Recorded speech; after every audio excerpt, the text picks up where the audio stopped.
So, well, here let's just cut to the chase. It's axiomatic. Your argument is fallacious because you're asserting that it would be impossible for the laws of logic not to be absolute. When I ask you, how do you know that the laws of logic not being absolute is impossible? Your answer was because it wouldn't make sense, right? That was your answer, right? Well, I did say it was an axiom. I mean, it's self-evident. It just doesn't. I mean, no, the laws of logic are not self-evident. Yeah, they are. No, they're not. Yes, they are. What would you say about the statement that the existence of God is a self-evident truth? Well, I'd say that a self-evident truth, that's the kind of truth like 2 + 1 = 3, or if all men are mortal and Socrates is a man, then Socrates is mortal. That is a truth that you can just see to be necessary, like it couldn't possibly be false under any conditions.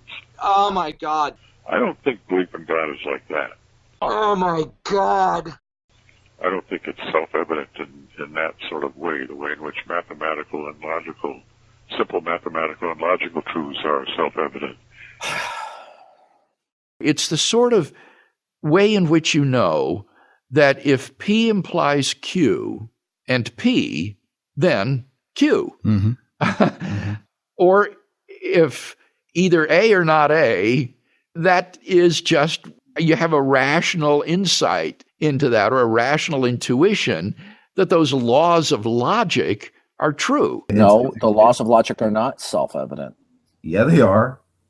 No, they're not. Yes, they are. Alvin Plantinga explains what self-evident propositions are in his book Warranted Christian Belief. Among the things we know, some are self-evident. It isn't entirely easy to see what it is for a proposition to be self-evident. The rough idea, however, is that a proposition is self-evident if it is so utterly obvious that we can't even understand it without seeing that it is true. Examples would be propositions like 7 + 5 = 12. If all men are mortal and Socrates is a man, then Socrates is mortal, and if Tom is taller than Sam, and Sam is taller than George, then Tom is taller than George. And the idea is that reason, taken in this narrower sense, is the faculty or power whereby we see the truth of self-evident propositions. Is self-evident to what? Your senses? Self-evident to your reason. Okay, are they defined that way, or is it a result of experience? It's honestly neither. It's just an axiom. Just a basic belief. Okay, I mean, they're philosophically equivalent to the axioms of Wolf. Are the laws of logic self-evident via experience, or is it by definition?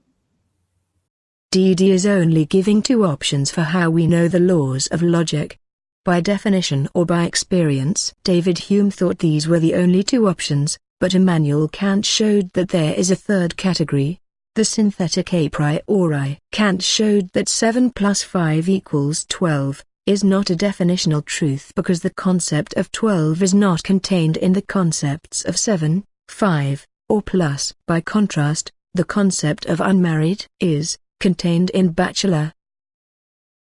You can say it's all a priori you want. A priori would be definitional. Because they're immediately justified. They're immediately justified. What does that mean? William Lane Craig explains immediate justification in his book. Foundationalists also argue that certain types of a priori knowledge, specifically, our knowledge of self-evident truths of reason, fit well into foundationalism and not coherentism. Examples include our knowledge that necessarily 2 + 2 = 4. Or that necessarily if A is taller than B and B is taller than C, then A is taller than C. In cases like these, people are justified in believing them, without that justification coming from some other things they believe. These truths are self-evident and the justification for them is immediate. People can simply see that they are necessary truths once they understand them. Because the laws of logic are just true. They're thought and reasoning that actually provide the basis for thought and reasoning. How do you know they're true? Because they're self-evident. How are they self-evident? They're just properly basic. Well, They're then not arbitrary. if they're properly basic, then they're not self-evident. No, actually, they're both. William Lane Craig writes, the classical foundationalists has traditionally held that only self-evident or incorrigible beliefs are properly basic. Plantinga doesn't deny that such beliefs are properly basic. According to Alvin Plantinga, a self-evident belief is properly basic, but not all properly basic beliefs need to be self-evident. Self-evident beliefs are a subset of properly basic beliefs. That was a real bitch-made move trying to remove me. No, you were removed because I'm talking. I'm the room owner. Okay, I'll explain to you why you were removed. Now I'll give you a second chance. Right? You were removed because you're going around in circles. I've totally squashed your reasoning. Right? No, you actually haven't. Because here's the thing. Here's what you're doing. I'm not arguing for my axioms. I'm arguing from them. You're arguing for your axioms and why I should adopt yours. You're shifting the burden of proof. And then you have the nerve to go on this ridiculous line of reasoning. And where I answer your questions, you remove me. You're being ridiculous.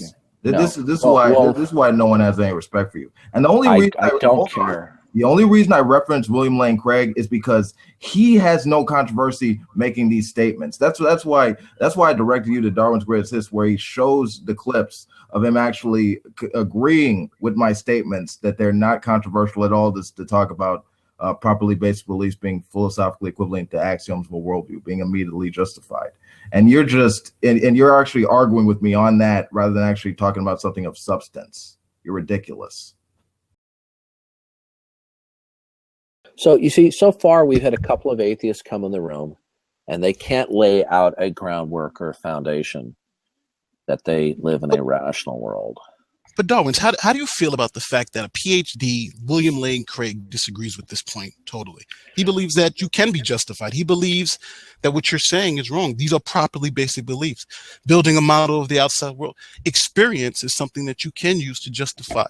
And that questions don't matter. That's William Lane Craig. I have no problem with Craig, but why should we compare our thinking to man's reasoning? If somebody would like to provide for me a page number and the quote of what they're alleging, I'd be glad to respond. But right now, that's just a generalization. Now, if you want to talk about properly basic beliefs, these are our most bottom level beliefs. I like to call them core beliefs, for which no justification can be offered. Right? So the bottom line is, it's just a foundation of arbitrariness. None of these things can really be proved. These are just properly basic beliefs which we have. Now, in saying that these beliefs are basic, that does not mean that they are arbitrary. Rather, they are grounded in the sense that they're formed in the context of having certain experiences of the world. Craig speaks of experience in a broad sense, as he writes in his book. Experience includes both sensory and intellectual experience. And you see, if Craig actually did make certain statements like that, it's embarrassing because he has a PhD in philosophy. He should know that the Bible makes it clear that God has made us in the image of God, and that we are endowed with certain basic states of mind, which are not assumptions. Right? And when it gets around to verifying that ultimate authority over against the other person's ultimate authority, I will end up eventually assuming my ultimate authority. But so will the unbeliever. The unbeliever will assume his or her ultimate authority in the process of reasoning, and I will assume my ultimate authority in the process of reasoning, even when we're talking about what the ultimate authority should be. Now, you do understand that William Lane Craig, sometimes he's speaking as a theologian and sometimes he's speaking as a philosopher. William Lane Craig is not a presuppositionalist, right?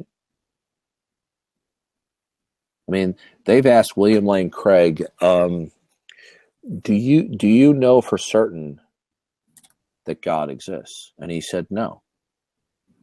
Now, that's absurd for any Christian to say, because that's calling God a liar in the Bible. Right? I don't know. I think that's the honest answer. If you say that you can't be absolutely sure, but you believe it. William Lane Craig, when he was with Lawrence Krauss, I mean, that famous clip that it's on YouTube, Lawrence Krauss says to William Lane Craig, "Are you certain that God exists?" And William Lane Craig, almost rejoicingly, says, "No." Well, and then what does Lawrence Krauss say? Good. The point is that we don't claim to know everything. That's the whole point. We don't claim certainty, and that's great. Well, do you claim certainty? No. I don't get that. Are you certain that God exists? No. Good.